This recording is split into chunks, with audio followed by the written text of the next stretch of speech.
If you're an executive, think about the person further down the org chart, the frontline manager that's drowning, that doesn't know what to do, and that's also not going to raise their hand and say, hey, I suck at my job, because they don't want to get fired. How can you equip that individual with the same frameworks that you've been using as a leadership team and not call it out in such a way that they're going to feel like they're a dummy? Like, that's who I have in mind, is how do you scale org health all the way down to that frontline person? Otherwise, your impact is just limited. This is the Organizational Health Advantage podcast with Keith Hadley and James Felton, principal consultants at Table Group. They're in the business of coaching leaders to build strategic focus and cultural alignment that leads to amazing results. Welcome to the Org Health Advantage. Hello, and welcome back to the Org Health Advantage podcast. I'm your host, James Felton, and I'm joined once again by my good friend and colleague, Keith Hadley. Keith, how's it going? I'm doing really well, James. Thanks for asking. It's good to be here and super excited about our guest today. We have with us Matt Tresidder, who is the CEO of Leadr. And Leadr is a company that we have gotten to know really well. And we're going to spend some time on that. But Matt, we're just glad that you've joined us. We want to talk to you about your leadership journey, and what you've learned about org health along the way. So welcome, Matt. G'day, friends. It's actually really good to be here. I'm super excited. Thanks. Yeah. Yes, awesome. And as you can tell, he's not from the States. He's from New Zealand. Yes. And Matt, we've maybe had, 30 podcasts, 40, something like that, Keith. Yeah. And you're our third Kiwi. We incredible. had John Brady from Midtown Athletic out of Chicago, and we had Hugh great guy. McCutcheon, Yeah. who was our USA national team coach, volleyball coach for the men and women in different quads of the Olympics. And so, yeah, welcome. So in the managerial world, like the Kiwis are getting like a disproportionate amount of voice. This is amazing. The funny thing is, so kiwi is a flightless bird. It's a pretty useless bird. It can't do anything. Apparently, it tastes like chicken, but it's illegal to eat it. But kiwis love to travel. So there's this like oxymoron to the Kiwi culture, which is get me out of New Zealand. I want to travel and see the world. But we're named after a flightless bird. It's hilarious. It is. So yes, I think the best Kiwis are the ones that are traveling. Yes. Well, my cousin Jean-Luc Dufour, who lives in New Zealand, he's a viticulteur down there and a winemaker. So I don't think he's a podcast listener, but in case he is, here's a shout out to you, Jean-Luc. All right. So Matt, we're super excited to have you on because we know that our audience is, outside of my parents and Keith's mom and family, the other half of our audience is basically business leaders and other consultants, not only Table Group, but outside of Table Group consulting. And so we know that Leadr is super helpful for our clients. And so that's why we wanted to have you on. But before we get into that, Matt, we know you were an executive at another company called Pushpay and had great success. So just give us a little bit of your background. Yeah, I'd love to. So there's a company called Pushpay, started in New Zealand. I came on board as employee number 5. So think literally garage above a gym in the North Shore of New Zealand. It was the best office we could afford. And we stumbled onto a niche market that no one else was really paying attention to. The founders invented an app, which was the first mobile giving app for churches and charities, which sounds crazy that could be a successful business, but they grew from 0 to a $1.5 billion market cap in about 5 years, 0 to 500 staff in the same period. So I went from employee number 5 to about 500 staff in about a 4-year period. The growing pains that we experienced on that journey, and specifically myself going from, a sales rep to manager to director to VP of sales. I got 150 people on my team as a 27-year-old. What the heck do you do? How do you lead effectively? How do you have healthy teams? I think we were a case study for the advantage is probably the best way to describe it. Oh my gosh. We can cut that, but it was a blast.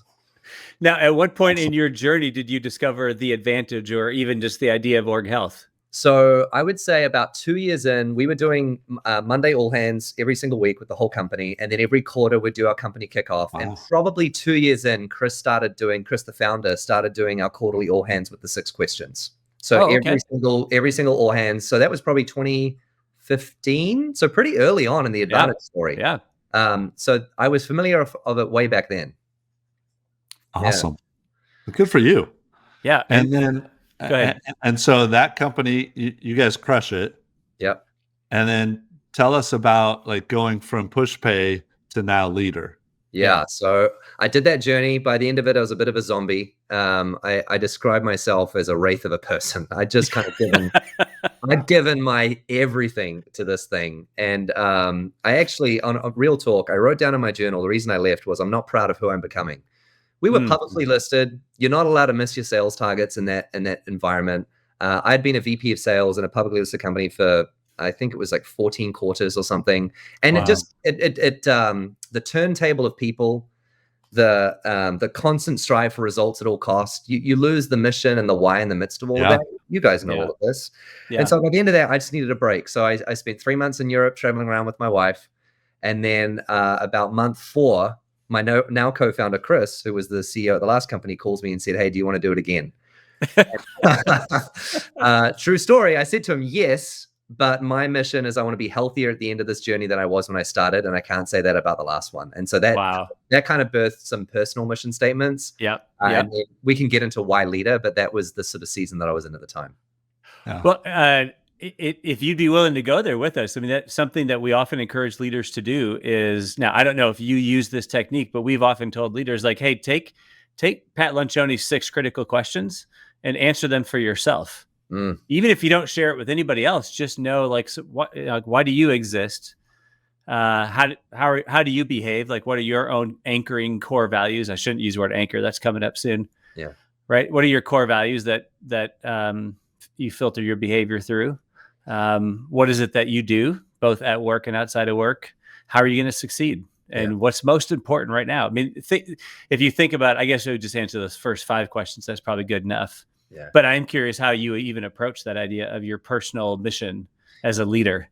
Yeah. And maybe how that shaped how you started what your next gig is going to turn out to be. So, you know what's crazy? So I've actually never thought about it that way. No one's ever asked me like my personal 6 questions. I'm glad we're on this podcast. This is good. Yeah. I guess. Let's do it right now. Yeah, sure. Y'all didn't tell me this is bait and switch therapy. Like, what is this? Hey, we're just here to help. We're here to help, bud. So here's the reality. So the reason why I needed that time away is I didn't have a personal why we exist. So if I go back to that time, I guess we're talking 6 or 7 years ago now. When I finished that journey, I had literally people say to me, "Hey, you reached the apex of your career. It's all downhill from here. Hey, you hit the lottery with that unicorn experience. It's not going to happen again. You're going to have to go back and working at the bank." So talk about like identity crisis for me. Yeah. I had this, who are you that you're no longer a VP of sales? Who are you that you no longer have a job? Like all those feelings of imposter syndrome, did any of that going to relate to the next experience? That's very much like a window into my psyche at the time. So I called it like sucking the poison out of the wound. It's okay to have scars on your back and wounds after those experiences, but you don't want to have cynicism. You don't want to have like any of that negativity associated with those wounds. And so that was a healing experience for me. Yeah. My why we exist is tattooed on my left arm. It says reconcile, which is return things back to what is perfect or what is right. Oh, wow. Previously, that was fixing giving. Today, that's fixing healthy leaders. That's my mission. I want to develop 1 million leaders. So that's my why we exist today. Wow. Is it really amazing. Tattooed? Yeah. I'll show you. Oh my gosh. So you will not forget it.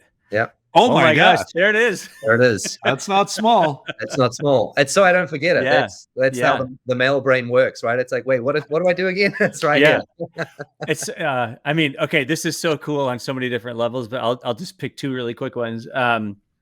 I often look at the work that I do at Table Group, and the work of organizational health is a restoration process. It's like there is a way that organizations are supposed to be. There's a way that leaders are supposed to be. Yeah. There's a way that work is supposed to be. And we all know it at an inner core, and we just don't do it. And we don't know how to do it. But like we've never had client work where a client looks at us and just says like, "No, I don't think this is the right way to do it." Like, people should feel afraid at work. It's like, no, they should feel safe.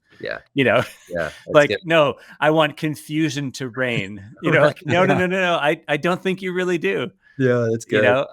And so I love that idea. You use the word reconcile. I haven't used that word reconcile, but that is definitely the ethos of like, there is a way that this is supposed to work, and what we're doing today is not it, but we can help people get there, and that's an incredibly meaningful thing.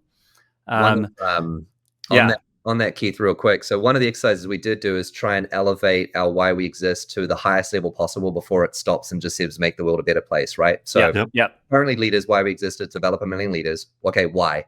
Well, we want employees to love Mondays as much as they love Fridays. That's like the next layer, which is we want to fix that disengagement within the workplace. And the reason they usually hate Mondays or Sunday scaries is because their manager. So develop 1 million. Why? And then the next one is, so why? Why Mondays as much as Fridays? Well, humans find belonging and connection in the workplace. Yeah. You find your purpose in what you do. Yeah. And if you hate your job and you hate your manager, you're missing a huge part of life. Not work, not money, not salary, like true purpose and connection. And so to your point, this stuff's so much bigger than just simple alignment. It's like restoration. I love that word. It's so good.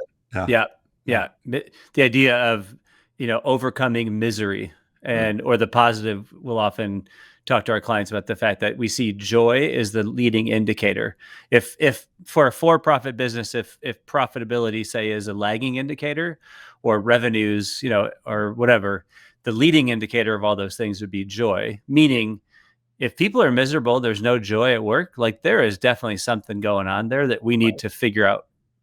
What is robbing people of their joy at work? And there's lots of ways that we explore that. We tend to do it through the lens of, is there confusion? Is there politics? Is there misery? The other bit of connection with that too is I often tell leaders, like, if I was a CEO of a company, which I'm not, I would take that circle of the 4 disciplines and tattoo that to my arm. Because I would just walk in every morning and like roll up my sleeve. It's like, okay, what am I supposed to be doing? Do one of these things. That's right. Build a team, make sure that everybody's clear, probably need to communicate something and probably need to reinforce something. Like that's my job. It's good. So okay, let's talk about Leadr. And love the core purpose, love that you're following this work that Pat wrote about in The Advantage and lots of other components and from different books. But like, tell us why Leadr is important. So Chris calls me, my co-founder, and says, "You want to do it again?" I says, "Yes, I have conditions. I want to be healthier." And then he says, "Okay, what is it?" And I said, "I don't know yet." And he said, "Well, what's the thing you're most passionate about?" And I said, "Developing leaders." That was the literal inception of kind of the passion behind it for me. And he said, "Well, that's funny. I just registered the domain name leadr.com this week." So he was already thinking the same thing I was, which was the case study of the last experience. The biggest trend we saw was healthy leader with healthy habits equals healthy teams. Like, these are the words that we had at the time. And unhealthy leader, unhealthy habits is unhealthy teams every single time. And the distinction you have to make, though, is the difference between a healthy and unhealthy leader is they're not a bad person. They didn't wake up that day thinking, how do I get my team to hate me? I'm sure those people exist. I haven't met them yet, though. The difference between the two is a lack of intentionality or a lack of training or equipping or know-how, or just no one ever showed them the way. And so we wanted to bridge that gap. We recognized if we can turn the workforce upside down by fixing healthy leaders, that's a mission worth doing. Wow. So we launched May 2020. So that was our first customer. Great time to launch a startup. That's when we got things kicked off. And then it was probably 3 years in that we met Cody at the Table Group. Oh, wow. Yeah. And how did that come about? Now, we've had Cody on this podcast talking about Leadr Advantage from his perspective. Yeah. But that's Leadr Advantage, which is not all of Leadr. So talk about that meeting from your perspective. Well, the pain that we were experiencing as a business was to use the org health ecosystem. We were a disciplines 3 and 4 company. In other words, you define 1 and 2 agnostically, whatever customer we work with. We have 800. Yeah, you need it on your arm. That's right, Keith. We were really good at 3 and 4, working with the frontline management team, working bottoms up, if you will. We were agnostic 1 and 2, which was actually a huge mistake because people want to be told what to do. They want a playbook. They want a framework. And so I think what was funny was Cody at the same time was recognizing Table Group does really well at 1 and 2, not so much at 3 and 4. So almost like the symbioticism of those two paints coming together is where the conversation started. Yeah. And the shortest chapters in the Advantage book are the chapters on how to over communicate and how to reinforce. Right. Yeah.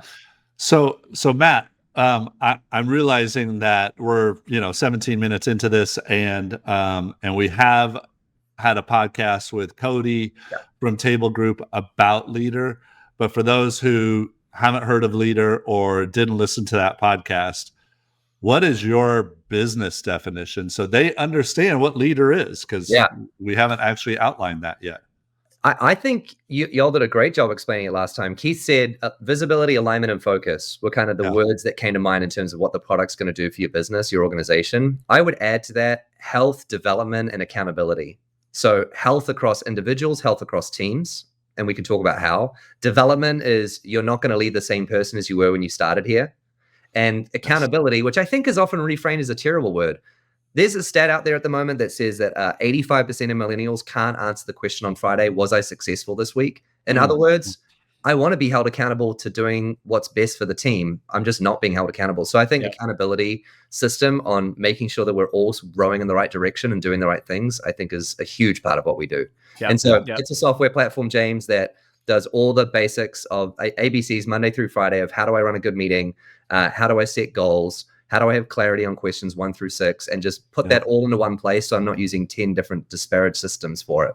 Yeah. There you go. There you go. And it is it's scaffolding, to a successful team, a successful leader, a successful organization. It gives you structure in an easy format to help you do all the things you need to do as a leader. Right. Including like, how do I have tactical meetings? How do I do one-on-ones, or how do I do development?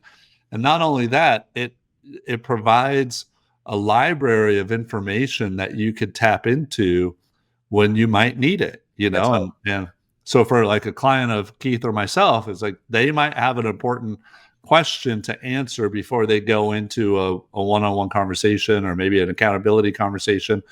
And they might reach out to us, and we might be in another client session, so they could go to this library and find things that Pat has put in there, or even Keith and I have put in for the client, like resources specific to them. Yeah. So it's really, really cool. Yeah. The habit, it really is about like, okay, we've taken the concepts, we've read the book. How do we take it from the flip charts to day-to-day life? Exactly.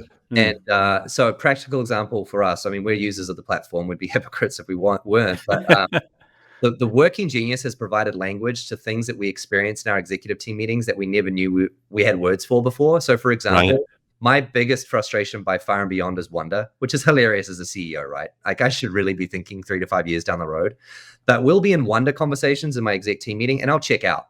I don't really care. Are we going to hit the number this month or not? Are we going to hit the goal next week or not? And my CFO and COO, they're very big on wonder. And so they'll say to me in our meetings now, hey, Matt, you're checked out, but we need you to lean into your frustration and be in wonder. Like the healthy conflict that's provided because our team map is right there in our meeting in the platform. It's forcing us to bring out the best version of that person in the meeting. Yeah.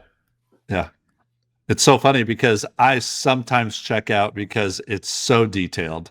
Right. And I'm a wonder person, and I'm like, oh gosh.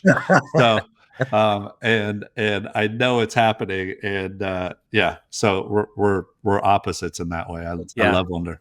I like how you said that. How do you go from flip chart to everyday life? I think the hardest part of the work that we do with clients is like 2 weeks to 4 weeks after an offsite, because when we were in an offsite with an exec team, crafting, say, a new rally cry about answering the question, what's most important right now.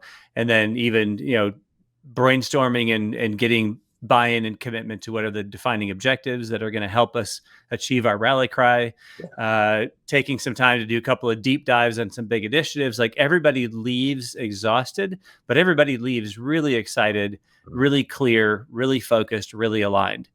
They get back to their office that very next morning, and, they've got 250 emails stacked up. They've got, a regular cadence of other meetings. They have, all of their predetermined goals and objectives that were in whatever system they're in. Mm-hmm. And, just the goodness of that moment starts to fade very quickly. And so we had one of our partners who we've worked with a lot, again, named Paul Stancic at Parker Gale. He would always say, if you want people to do things, you got to put the cookies in the bottom shelf. It's like, if you want to run a good tactical meeting at the tail end of this offsite, it's like, how do we make it really easy for you to step right back into the room the very next week and run a good meeting? Yeah. Where your visibility of those defining objectives and standard operating objectives are right there, and we can color code them. Like, that's what we expect people to do. Yeah. And how do we, how do we do that? How do we help them go to action very quickly? That's what I'm increasingly excited about as far as our ability to leverage the software platform. Is it, if they need the cookies in the bottom shelf, it's right there. It's true. Yeah. We love it. Keith and I have a little bit of a team, and so we use the Leadr platform for our own team meetings, and think it's so helpful for us and for our clients as well. And now, I can go in and see what their meetings have been like. I can join and see how they're using Leadr. And so we're big proponents of it, because again, it provides this scaffolding for the success of a healthy team, a healthy organization. Yeah. Just so that you'll be officially on record saying it, where is Leadr going? What could we be expecting to see in the next 6 months to a year? I love it. I mean, I love committing my product team to deadlines. That's perfect. They've forced me to say I have to tell the world it's coming on a Friday. I just can't tell you which Friday. That's the line. Oh, that's good. I like that. That I'm confirmed to be able to say. So I think the world of software right now, AI bingo is like the classic thing on everyone's mouths. There's a lot of value to just like, how do we systematize and automate things? So one of the things I'm really excited for right now with AI is twofold. How can you transcribe my meetings to the point that it's automatically assigning out the action items at the end of the meeting, so that I'm not having to do that manual work of all of the note taking? You still want to keep the human element, but how do you just make my life easy? Yeah. The second one is we can actually start to use AI based on people's working geniuses or how they show up to a meeting, and grade their ability on the 5 dysfunctions, for example. So how was Matt in conflict in this meeting based on how many times he interrupted? Or how was Matt in terms of commitment by the times he was silent disagreement in the meeting because he didn't speak up and when we were talking about goals and objectives? There is so much that we can do on like pulse checks of health just by using meeting data. So the world, the oyster there is huge. There is so much that we can take over in that regard. So yes, we could talk about all sorts of things, but that's coming real soon on a Friday. Yeah. On a Friday, coming to a Friday near you. That's right. That's amazing. So talk about what it's like to be the CEO of a company now. Forget the platform. Just what's it like to be a CEO, to have goals and objectives? What parts of your job do you find most challenging? What parts of your job do you find most rewarding? I just finished listening to Mark Andreessen on a podcast called the Lex Friedman podcast. It is probably one of the best versions of someone sharing what it's like to be a CEO. He said, no one has pity for a CEO, so no one wants to hear them complain. And so, because they get paid the big bucks and they get all the accolades. And so if your job's hard, like, shut up, we don't want to hear it. Yeah. Fair. And so I felt that. And so we don't ever talk about it. He's like, so maybe, and then he says, so they don't tell their boards because the board can fire them. And they don't go and tell other CEOs because there might be a conflict of interest there. So what do? They kind of bottle it up and keep it to themselves.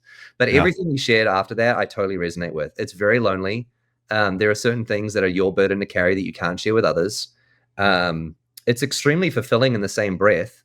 Like, to be able to make decisions that directly impact a staff member's life or a customer's life, those things are way worth getting out of bed for in the morning. But it's super hard. It's the bit. I definitely feel like I'm living in the exact purpose that I need to be living in right now. But it is certainly the most stretching that I've ever been in. I don't know if that quite answers your question, but it does. It's good. Yeah.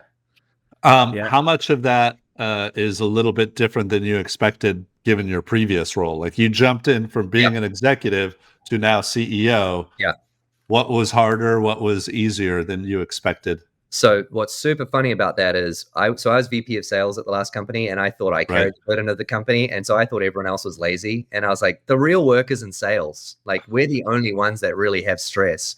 And I told Chris that when he made me CEO, and he's like, okay.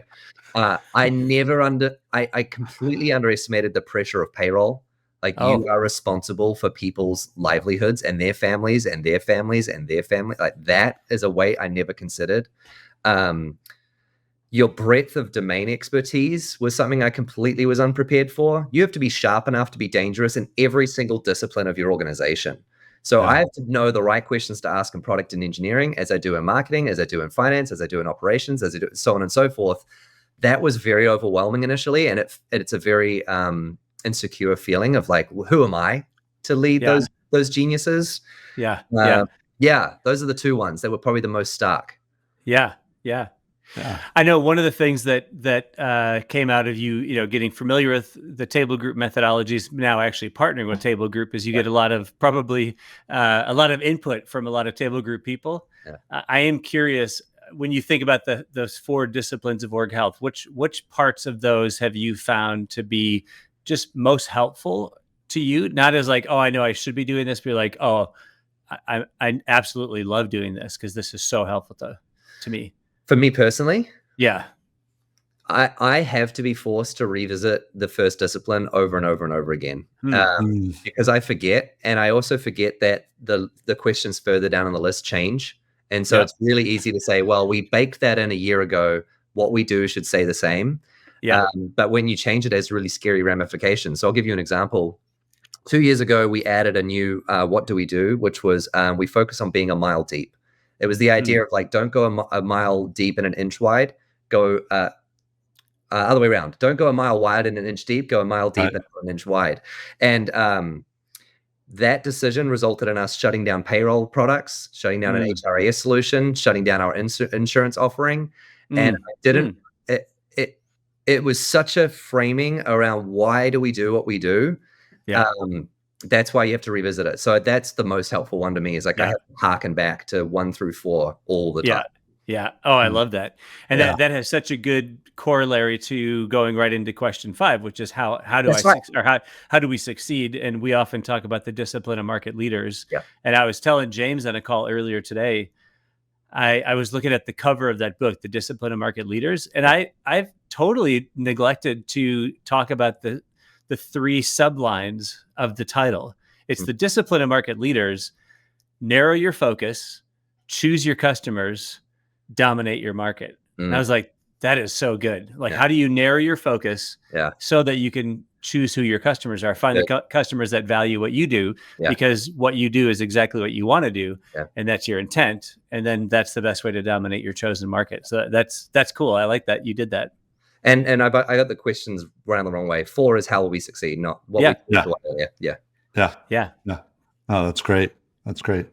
All right. Well, I feel like we have a pretty good understanding of you as a leader, Matt, and then Leadr itself as a platform that can help our clients and even other consultants with their clients. So anything that we should know from you or Leadr that you really wanted to share and we just didn't ask it? I think just reiterating, think about if you're an executive, think about the person further down the org chart, the frontline manager that's drowning, that doesn't know what to do, and that's also not going to raise their hand and say, hey, I suck at my job, because they don't want to get fired. How can you equip that individual with the same frameworks that you've been using as a leadership team and not call it out in such a way that they're going to feel like they're a dummy? Like that's who I have in mind, is how do you scale org health all the way down to that frontline person? Otherwise, your impact is just limited. So that's who I think about almost every day. Yeah, absolutely. That's amazing. That's a great reminder. Yeah, absolutely. I'll sometimes tee up org health through the lens of just thinking about that being healthy as an organization. That actually is a very strategic choice, because to run your company in a healthy way as a strategy, what you're essentially signing up for, what you just described, is like, what would it be like if you were surrounded by just hundreds and hundreds of people who were bought totally into your vision of the future, your purpose for being. They knew how they were supposed to behave, and for the most part, they behaved that way. They understood the strategy of the business and what their role is, and they understood from you what the top priority is. Yeah. Like, what would that be like? I mean, that would be it. First of all, it sounds so idealistic as to be just like nirvana, but the reality is that is what organizational health is. 100%. And then having a kind of a really simple app on my phone or platform that I can go to then ensure that happens is just, it's it's just such a simple, easy, nice way of like, all right, how do we really scale this thing? Mm-hmm. Something that simple so that it can scale to the front lines. So true. Yeah. Well, awesome. Matt, thank you so much for joining us. Thanks, guys. Yeah, that was fun. Absolutely. And we really, really encourage business leaders, other consultants, like check out Leadr. It's Leadr.com. Yes, not everybody is going to be watching this, so we had to spell it out. And but it really is helpful to our clients and to other consultants who are using this and their clients. And so thank you so much, Matt. Yeah, thanks for having me. You guys are great. Keith, thank you. All right. Awesome. Thank you, to our listeners and watchers now, please share and subscribe. And we look forward to having you again on the Org Health Advantage podcast. Thanks for listening to the Org Health Advantage. Your hosts, Keith and James, are helping leaders change the world of work and invite you to share this podcast with your friends and colleagues. For more resources on building stronger teams and organizational health, check out tablegroup.com.